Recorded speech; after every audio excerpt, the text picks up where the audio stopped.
funciona, de como é.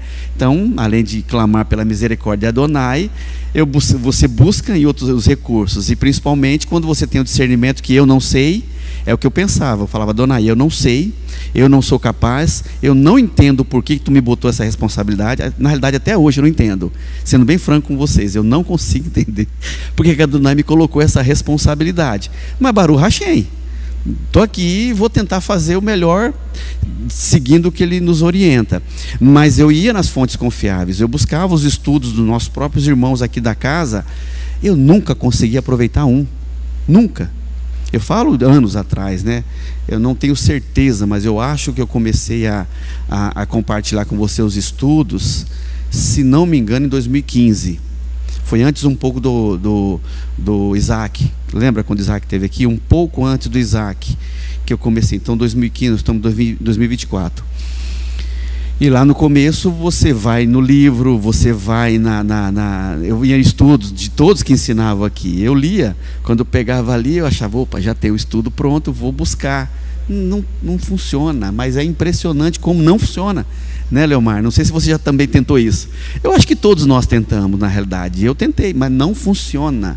É uma coisa impressionante. Por isso que essa palavra aqui, ela é tão verdadeira. É o livro mais lido no mundo. É algo impressionante, porque nós vamos ler o Salmo 75.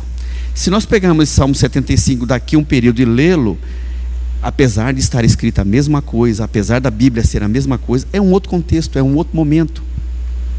É um outro momento que nós vivemos, é um outro momento que a humanidade está vivendo, é um outro momento que Adonai quer nos ensinar alguma coisa baseado naquele momento. E aí nós, ao longo da caminhada, né, vamos dando alguns passos. Então eu aprendi há muito tempo atrás que não adianta perder tempo com o estudo anterior.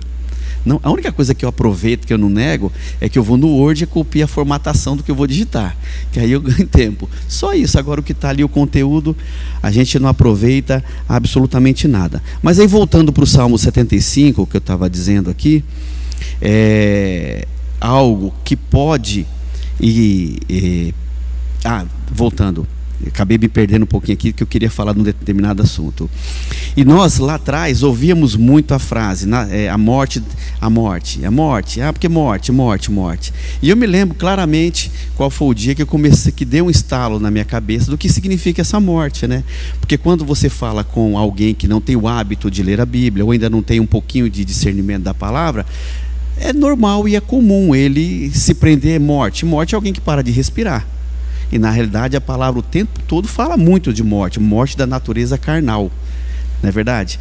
E aí o que me impressiona é que, conversando com pessoas que são de outras igrejas e também utilizam da mesma Bíblia, muitos não têm esse entendimento, não conseguem perceber isso, Leomar.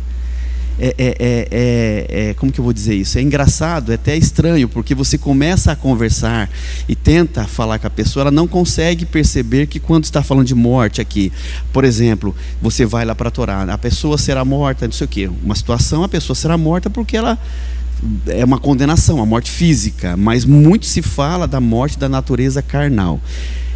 Mas e agora? Matar a nossa natureza carnal é fácil? É fácil, Leomar? É fácil, David? Não. O que eu quero dizer com isso? Que apesar de nós termos saltado um pouco no entendimento, né, porque falta muito no entendimento, mesmo hoje tendo bom discernimento de quando é morte física e o discernimento de quando o texto está falando de morte da natureza carnal, mesmo assim, não é simples você entender e lutar para fazer isso na nossa própria vida. Não é simples. E não é simples por quê? Porque em determinados momentos da nossa vida, muitos outros, pode acontecer com um ou com outro, que está aqui no versículo 4. Digo aos soberbos, não sejais arrogantes. Por mais que nós lutemos contra a nossa natureza carnal, quem aqui nunca foi arrogante em algum momento? Quem aqui nunca foi soberbo em algum momento? Também me lembro de quando eu era da antiga pátria, né? Era um hábito na igreja lá, quando alguém trocava de carro, parar na porta. Isso é uma soberba. É soberba. A pessoa trocava de carro, Baruch Hashem, o Eterno abençoou, trocou, Baruch Hashem. Mas chegava o domingão, né? Chegava mais cedo, normalmente chegava em cima da hora, ou atrasado, mas em especial naquele, parava na porta. É ou não é? Para chamar atenção, não deixa de ser. E às vezes a gente corre o risco de ter alguma coisa pequena, em qualquer momento, até numa palavra, tem-se que tomar muito cuidado. O texto aqui diz assim, no versículo 1: a ti, ó Elohim, glorificamos, a ti damos o louvor, pois o teu nome está perto, os homens falam dos teus maravilhosos feitos.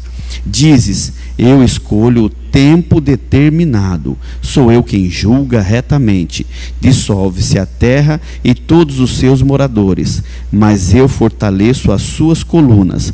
Digo aos soberbos, não sejais arrogantes, e aos ímpios, não levanteis a fronte. Não levanteis a vossa fronte altiva, nem faleis com arrogância, porque não é do Oriente, nem do Ocidente, nem do deserto que vem a exaltação. Elohim é o juiz, a um humilha, ou a um ele rebaixa, né? E a outro exalta. Na mão do Eterno há um cálice cujo vinho ferve, cheio de mistura, e dá a beber dele. Todos os ímpios da terra o sugarão e beberão até o fim. Quanto a mim, anunciarei isso para sempre. Cantarei louvores ao Elohim de Jacó.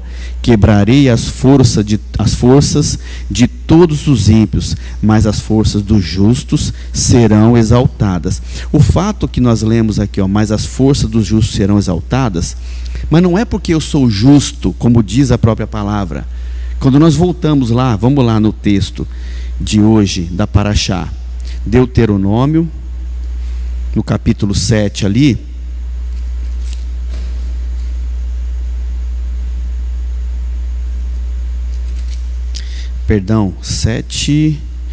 capítulo 7:12, obrigado.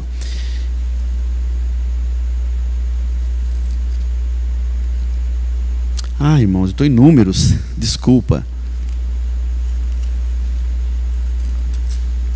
Deuteronômio capítulo 7, versículo 12 começa. Mas quando nós vamos ali, por exemplo, no capítulo 9, versículo 5, no versículo 4. Vamos ali no capítulo 9, versículo 4.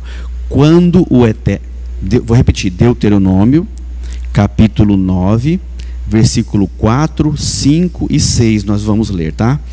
Quando o Eterno, teu Elohim, os lançar fora de diante de ti, não digas em teu coração, por causa da minha justiça é que o Eterno me trouxe a essa terra para possuir. Antes é pela impiedade dessas nações que o Eterno as expulsarás diante de ti. Então não é porque eu estou cometendo um ato de justiça, ou eles estavam cometendo, que o Eterno estava dando aquilo. Existem várias questões ali. Um cumprimento da aliança que ele prometeu aos nossos pais, Abraão, Isaac e Jacó. Então Elohim prometeu e ele ia cumprir, correto? Segundo, para se fazer o seu nome grande e mostrar quem é o único Criador do céu e da terra, quem é o soberano, quem manda, quem determina, quem é o juiz, não é verdade? E não porque o povo estava sendo ou não justo, como a própria palavra diz.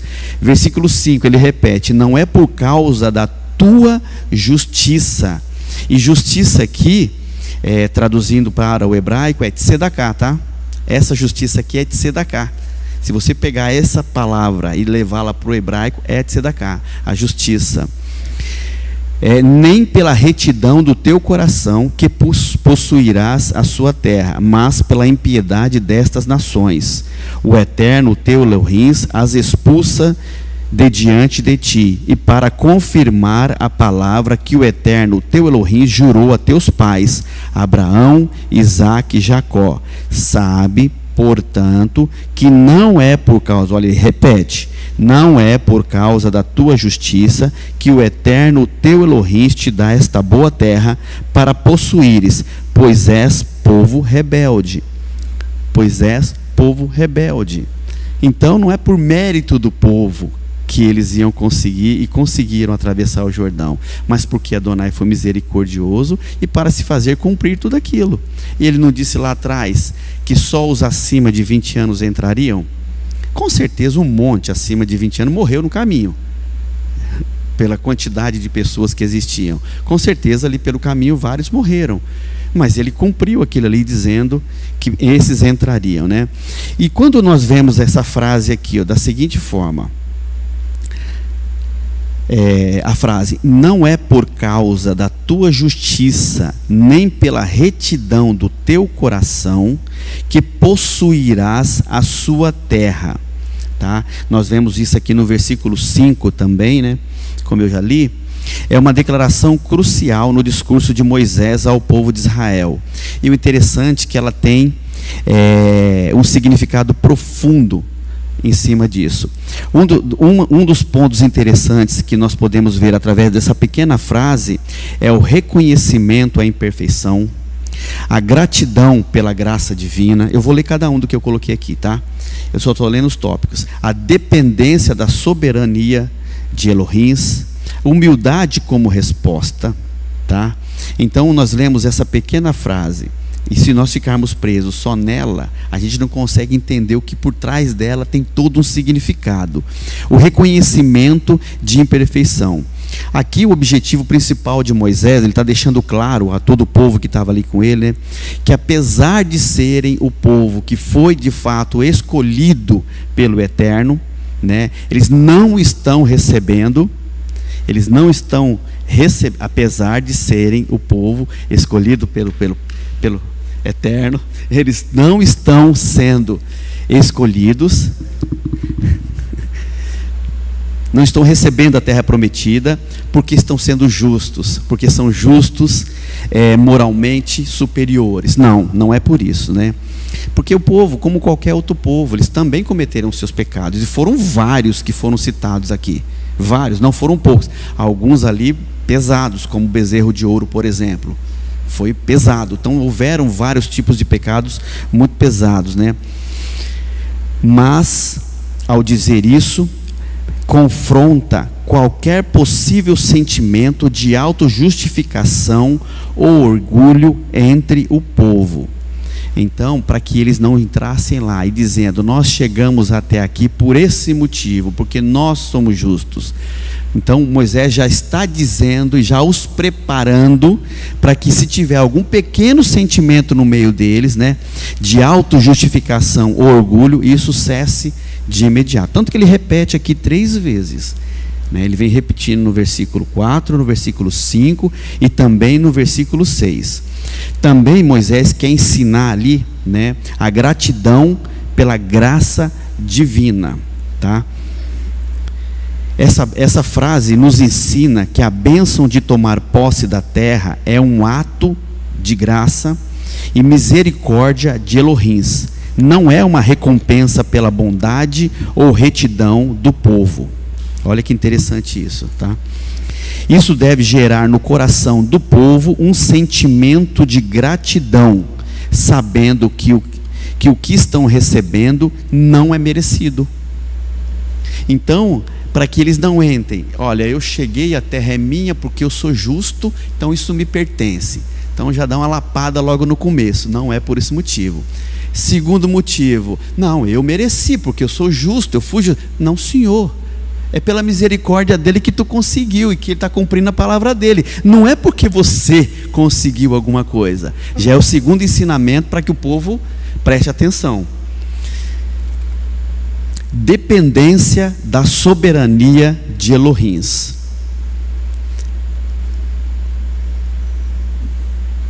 A conquista da terra é apresentada como parte do plano soberano de Deus, aquilo que eu disse, né, para cumprimento daquilo que ele vinha já prometendo a todos que cumprissem, que obedecessem, que respeitassem os mandamentos e estatutos do soberano de Deus, que age conforme a sua vontade e os seus propósitos, não conforme a justiça humana. Ou seja, só conseguiram o que conseguiram porque Adonai quis.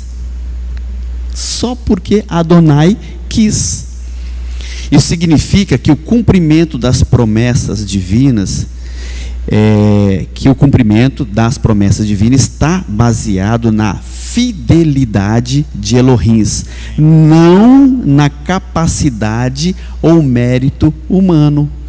Mais uma vez nos ensina que através da fidelidade dele, das promessas que ele fez, é que o povo conseguiu receber. Como diz aqui, não é por conta da tua justiça, nem pela retidão do teu coração, né? E não a capacidade ou mérito humano. Ou seja, eles estavam entrando na terra prometida, mas eles não tinham mérito nenhum, sequer mereciam, pela quantidade de erros que cometeram até aquele momento.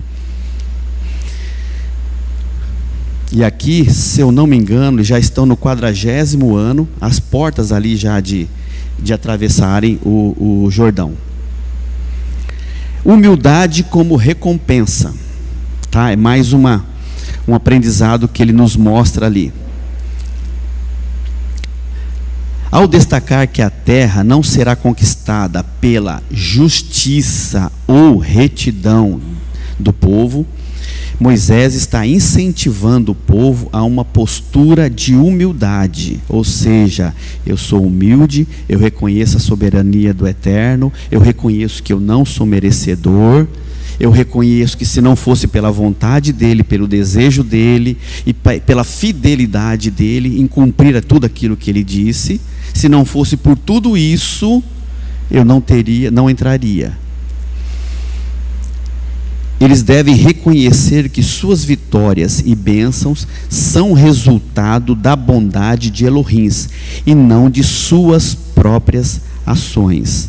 É resultado da misericórdia de Elohim e não das suas próprias ações. O próprio salmista fala, né? O salmo... Fala aí que eu vou tomar água, que eu estou com a boca. O próprio salmo da porção que você iniciou, quando ele diz ali no verso 7, mas Elohim é o juiz. Então já coloca o homem no seu devido lugar. A tua justiça que você pratica, como diz o profeta Jeremias, é como um trapo de imundícia se você se elevar sobre ela, né? Se você querer um benefício porque você é justo, né? Então a própria porção ela vai ensinar isso. Quando você está falando ali no Deuteronômio capítulo 9, né? Ele diz, não digas no teu coração, né? Eu consegui isso porque eu sou justo. Você desqualifica Adonai como o juiz, porque é ele que vai definir todas as questões. Você o coloca como aquilo que a pastora ensinou pela manhã. Você coloca como o Eterno fosse o seu subordinado e não ao contrário. Então, quando você desqualifica Adonai como aquele que vai julgar todas as coisas, você coloca, não, tudo acontece porque eu sou justo, né? E não é assim. Abraão, quando ele recebeu esse legado para que os seus filhos pudessem dar continuidade à questão da justiça, ele começa ensinando dessa forma ali, Abraão, quando ele vai pleitear que Sodoma e Gomorra não fosse destruída, né? Se houver tanto justo, e você vê que não havia nenhum justo, né? Então, assim, nem a qualificação de justo, de justiça, de sedaká, que é verdadeiramente a palavra ali para Sodoma e Gomorra, não foi possível a destruição. Salvou-se Ló por causa de Abraão, né? Então, assim, não havia justo nenhum naquela cidade. Então o Adonai aplica a sua justiça, né? Para que não haja você se elevar acima daquele que é o juiz. Ele que estabelece. Exato. É interessante você estar falando isso, que ser justo não é condição para que Adonai me atenda ou não. Ser justo é uma obrigação. Não é uma condição para que o Criador me atenda. Eu sou justo, então ele tem que me atender. Não. Ser justo é uma obrigação da minha parte. Ser íntegro, correto, moral, ético é uma premissa para que eu seja uma boa pessoa, seja um bom servo. Isso não pode ser uma condição, correto, Léo? Para que Adonai venha e me atenda ou não. A própria Abraão, nós sabemos da envergadura dele, em momento algum ele fala, Pai, como eu sou justo, atende a minha oração. Ele não fala isso. Ele coloca, se houver, como você bem colocou, se houver X, aí vai caindo dos 50, 40, 30, vai caindo. Exatamente. Então, um justo ou dois justos na cidade pode livrar a cidade. Como? um justo ou dois justos pode até livrar uma cidade, mas a cidade pode ser condenada por alguns ímpios. É a questão ali que ele fala, né? Quando aquele Deuteronômio, né, que você está, né? Quer ver? Deuteronômio 9. Porque ele fala no verso 6: sabe, portanto, que não é por causa da tua justiça que o Eterno teu Elohim te dá a boa terra para possuir, pois é povo rebelde. Então ali, mesmo tendo alguns rebeldes, você pode conquistar a justiça de Adonai, porque pode haver algum justo no meio de vós. Então você beneficia até aquele que não é inocente. Você livra pela sua justiça. O importante... Oi? Eu cheguei correndo, mas cheguei. O importante do texto aqui, eu estava ouvindo isso no carro ali: justiça que é de Sedaká, não é mispate, ou seja, é a sua obra. Ele está falando que não é pela tua obra, não é pela tua justiça de Sedaká, sua obra social, sua justiça em meio à sociedade, né? Não está falando de uma análise judicial do ponto de vista de juízo de um juiz jurídico, não é, mas sim de uma ação justa por sua parte. Porque aqui a gente precisa entender que ele nunca falou isso para Israel antes. Ele só fala isso no Deuteronômio, porque Israel tinha 40 anos de experiência com Torá. 40 anos de experiência com Torá. Porque o que acontece é que você só aplica uma justiça dentro dos parâmetros de Torá quando você conhece Torá. Israel tinha 40 anos de experiência com Torá. O problema todo é que a tua justiça, então traduz para o português, a tua de Sedaká, aquela que você tem como concepção ser a correta. Ele mandou a gente vestir um pãozinho, chamar ele de lerem e botar ele para a cidade. Essa é a de Sedaká justa do momento, não a que eu tenho como concepção. Porque o grande problema, Ulisses, é que o ignorante quanto a Torá não vai ser cobrado a respeito de justiça. Primeiro ele tem que conhecer Torá. Agora, 40 anos de experiência de Torá, a nossa justiça que nós temos por concepção, não é ela o mérito, é por causa de Abraão, Isaac e Jacó. Então, o foco todo volta para o que é a aplicação do que você recebeu de Torá, que é o terceiro tripé da vida judaica, que é o mais difícil: a oração, a meditação, que é a tefilá, a Torá, que é o estudo propriamente da palavra. Agora, a Tzedaká, ela é o resultado dessas duas etapas que você aplica, mas não é pela tua obra. Ele tira da mão do homem a capacidade de determinar uma obra própria para colocá-la como condição. Aí está um erro bem sensível, que é o que ela falou de manhã. A adesão está em jogo, porque se o seu olho está lesionado, ou seja, você não consegue enxergar que a tua obra não é avalizada por Adonai, vai patinar mais 40 anos e vai ficar ali no deserto ainda, pastando, até aprender que não é o que o teu olho vê, o que a tua concepção estabelece, entendeu? Só para acrescentar aqui, ficar à vontade. Miqueias capítulo, só vou acrescentar, porque não, eu lembrei dessa palavra quando o Leonardo está falando ali. Miqueias 6:8 diz assim: ele te declarou ao homem o que é bom, que é o que pratica, é que o Eterno pede de ti, que senão que pratique a justiça, ames a misericórdia e andes humildemente com teu Elohim. É verdade. Quer dizer, abate aí todo altivo, né, que quer todo arrogante, todo soberbo. Todo soberbo. Por isso que ele diz que a uns ele humilha, abaixa, e a outros lhes exalta. Exatamente. Não é por conta de um, aos olhos dele, como o Léo explicou muito bem, sou justo, eu faço a Tzedaká. Exatamente, exatamente. A interpretação de justiça aos nossos olhos também vai depender, posso até estar equivocado, e aí vocês me ajudem se eu tiver, o conceito justiça, né? Porque para uns tal ato pode ser justo, para outros não, correto? Mas também a justiça que eu acho que estou fazendo vai depender de como está o meu olho, como ela ensinou hoje de manhã. É exatamente o que você falou.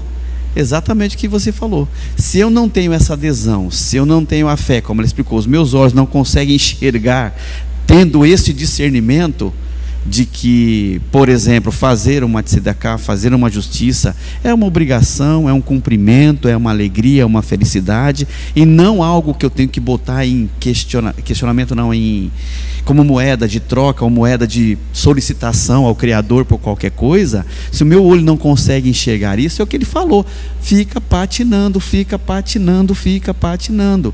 Por que isso acontece na minha vida, Pai? Eu sou uma pessoa, sou justo, eu faço isso, eu ajudo aquilo, eu ajudo não sei o que, e faço aquilo, e minha vida continua travancada, sei lá, num determinado assunto.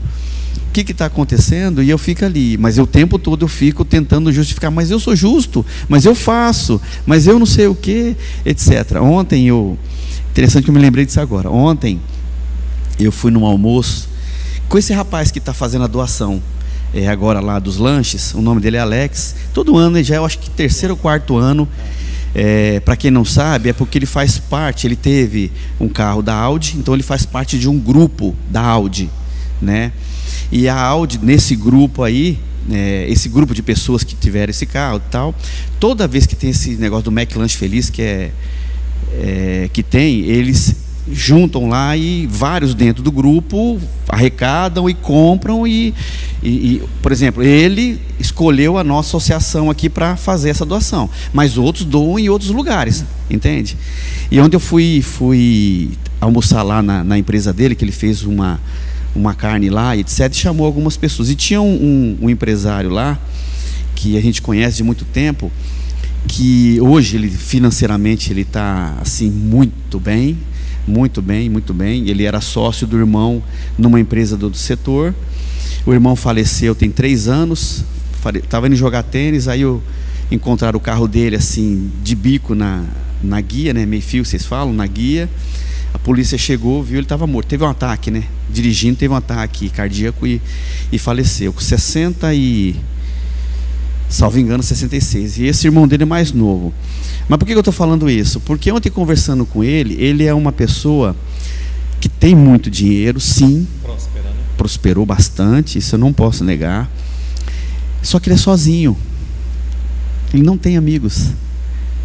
Ele fala isso abertamente: as únicas pessoas que eu tenho um relacionamento é com você, Ulisses, com o Alex e com o irmão do Alex.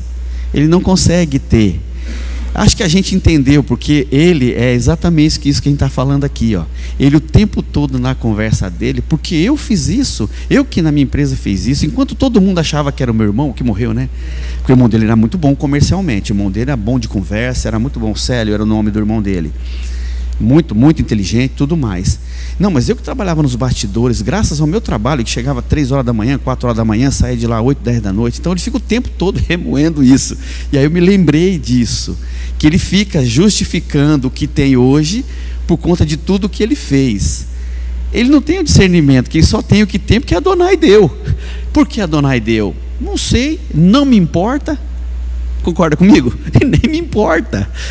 E não me importa. Ué, mas o ímpio tem o que ele tem. E daí? E daí? Tudo pertence ao Criador. Se o Criador quis dar para ele, Baruch Hashem. Não é verdade? Eu não tenho nada a ver com isso.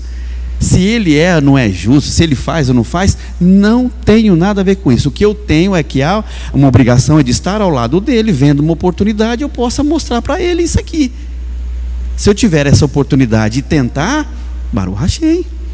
Agora, fora isso, como pode uma pessoa que sequer fala de Deus, uma pessoa que não sei o quê?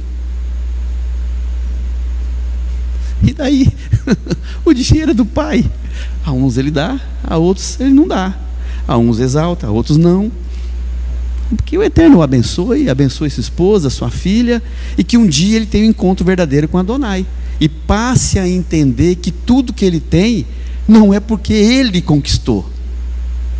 Ele trabalhou, ok, ele tentou, mas ele não teve como resultado a condição financeira que ele tem por causa disso. É porque Adonai permitiu.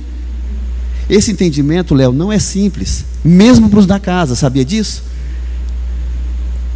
Eu posso arriscar que talvez a maioria da casa não consegue compreender isso. Não consegue compreender que o que nós temos não é porque nós fazemos. O fato de nós termos uma associação, Aleph Bet, Não é isso que vai justificar alguma coisa diante de Adonai. Isso é para que eu não seja cobrado por não ter feito a tzedakah, para que eu não seja cobrado, para que ele não venha sobre mim e questione: por que tu fez? Ou por que você não fez? A palavra não está clara ali que você tem que fazer tzedakah? Mateus, Ulisses, Léo, por que não fizeram? Para que eu não seja cobrado e eu esteja de boa com ele, a gente tem, mas não é isso que vai justificar e fazer com que ele me dê ou não. Ele que decide tudo baseado no que ele quer, na hora que ele quer, como ele quer, do jeito que ele quer, na quantidade, na dimensão que ele quer. Mas muitos não conseguem entender isso. Muitos ficam preso ao ato de não receber o que quer e questionando Adonai, se achando justo, se achando digno de receber alguma coisa, e não consegue entender que eu possa até perguntar: Adonai, por que eu não estou recebendo? Me mostra onde eu estou errando, me mostra se o erro está em mim. Porque muitas vezes Adonai, eu digo a maioria das vezes, Adonai não dá algo, e eu vi isso da boca da pastora, não me recordo exatamente quando, e ela tinha total razão quando ela falou isso. Muitos não recebem algo de Adonai, porque se Adonai entregar aquilo que parece ser uma coisa boa e de fato vai ser a perdição dele, porque Adonai conhece o meu coração. Se eu chego para... Por que Adonai muitas vezes não entrega para alguns um saldo bancário muito melhor? Porque aquilo vai ser a perdição dele, vai fazer ele afastar de Adonai. Por que não dá uma condição melhor de uma posição? Porque se entregar, o coração dele Adonai conhece, ele vai escapar. Porque qual de nós que não bota o joelhinho no chão 2, 3, 4, 5, 6 vezes mais quando estamos com problema, do que quando aparentemente está menos conturbada a nossa vida? Minha família está bem, está com saúde, Baruch Hashem. No meu trabalho está tudo bem, Baruch Hashem. Aí a gente dá uma afrouxada. Quem de nós não é assim? Todos nós somos assim. Dá um problema, joelhinho no chão, Pai, misericórdia, não sei o que, começa a aparecer voto, pipocar voto, né? Você que ensinou, começa a pipocar voto, voto aqui, voto ali, eu voto cá, voto lá, e eu voto emoção, é o voto momento, é o voto eu preciso, é o voto eu necessito, é o voto certo, é o voto porque resolve, vota que resolve. Não é assim.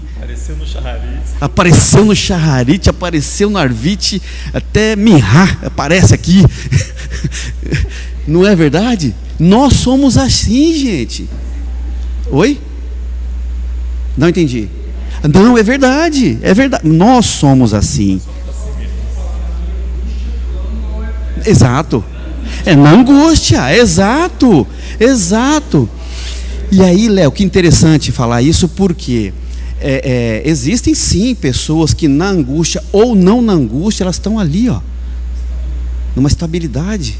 Existe sim, claro que um número muito menor, mas mesmo esses, claro que no momento de aperto aumenta ali um grauzinho de conversa, né? Aumenta a dose, é normal.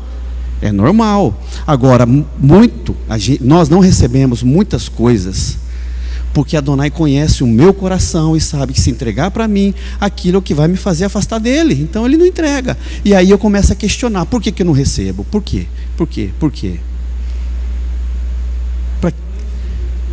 As noites sem dormir, exato, as noites sem dormir, as preocupações. Então, interessante quando você ensinou sobre a questão do voto. E é algo que é simples, né? Pai, eu não estou votando, aí é só o exemplo. É lógico. Eu voto que se eu conseguir esse carro, eu vou todo Shaharit na Beit. Eu dedico a minha vida para passar na casa de tal, e de manhã no Shaharit. Aí consegue o carro. Não dura 2 meses. É assim que é a nossa vida. Aqui. Vai que vai. É porque essa daí é uma das formas errôneas de nós limitarmos o voto. Esse voto de que se você me der, eu faço ou deixo de fazer, porque também tem isso também. Eu vou deixar de fazer uma coisa Se você me der isso. Quando ele já devia ter deixado há muito tempo. Exatamente, tem os dois cenários. O Mateus lembrou aqui que a gente conversou sobre voto, e o Adonai sabe no ato do voto se você vai cumprir o voto ou não. Então, se você está se enganando, você está enganando a você e aos outros. A Adonai não vai. Está determinado no ato do voto, né? Mas o ponto é que muitas vezes a gente esquece que na maioria das vezes o voto não é dessa forma na Bíblia. Você primeiro faz, você vota que vai fazer algo e aguarda Adonai te premiar por isso. Existe uma diferença e ela é nada sutil, ela é grosseira.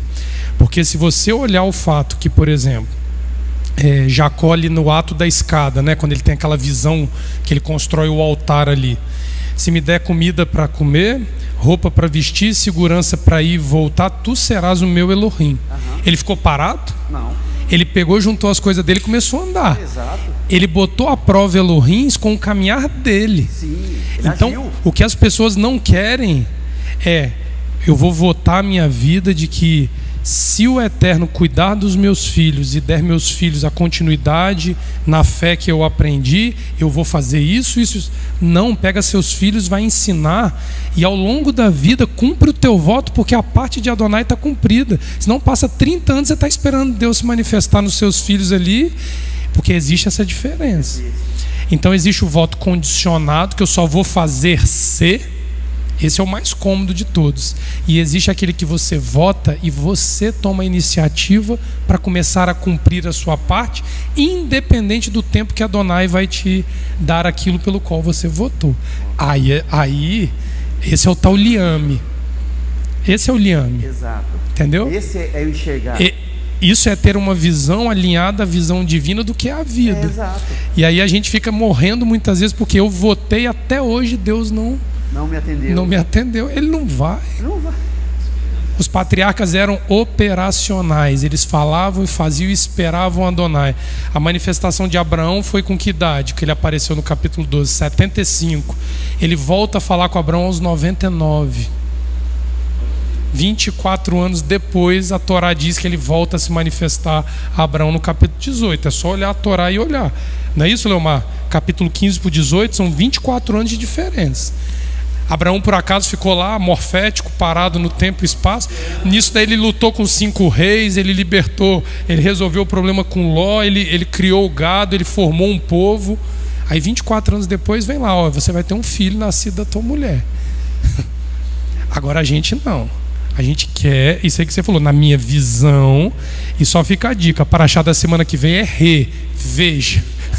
Só para poder ver que a coisa é conectada, né? Veja, Moisés viu a história de Israel que nós estamos vivendo hoje. Ele viu. Ele deixou de cumprir alguma coisa porque ele viu as quedas de Israel ao longo desse tempo todo.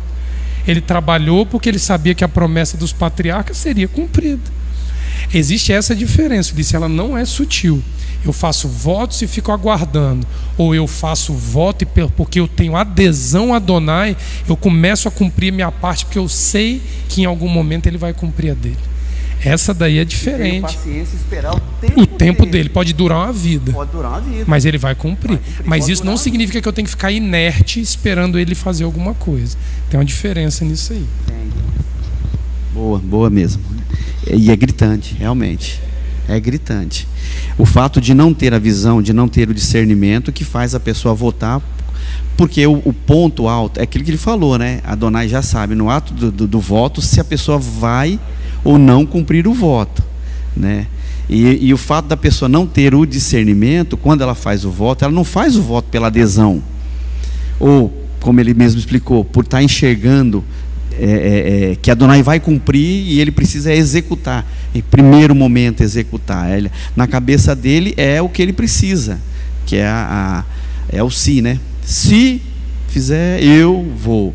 Está condicionando Adonai a dar uma bênção ou fazer alguma coisa, quando na realidade nós falamos aqui desde o começo, né? Não é porque eu faço, porque eu peço, porque eu quero, porque eu desejo que ele vai fazer, não. E jamais eu posso chegar para ele e condicioná-lo. Se não dá, não vai funcionar. E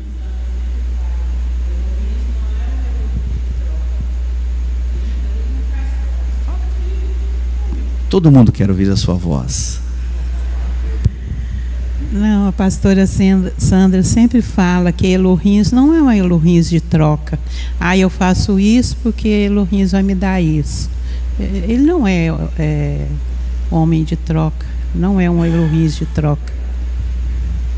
E Léo, dentro dessa questão que você colocou, a ignorância, não sei se é uma pergunta, a ignorância da pessoa não conhecer, Adonai também conhece. Às vezes a pessoa é ignorante, não tem o verdadeiro entendimento do que é ou não votar, Adonai também conhece.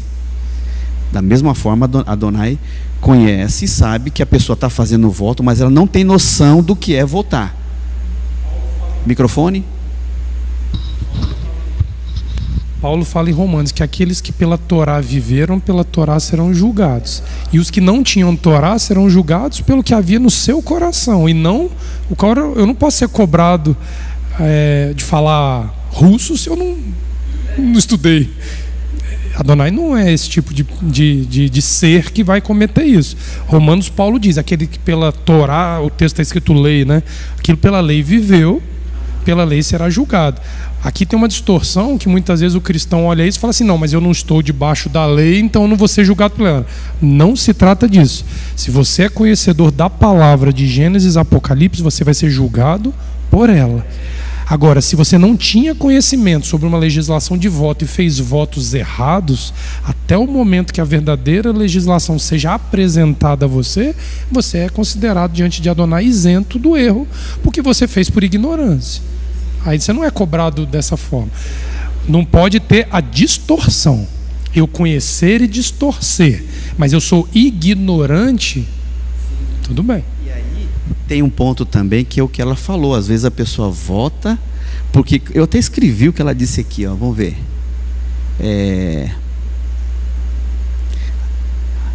Gente,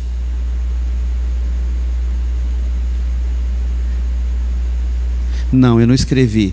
Mas é o seguinte: aquele que leva o outro a ficar cego. Que fura o outro, isso, eu não escrevi essa frase.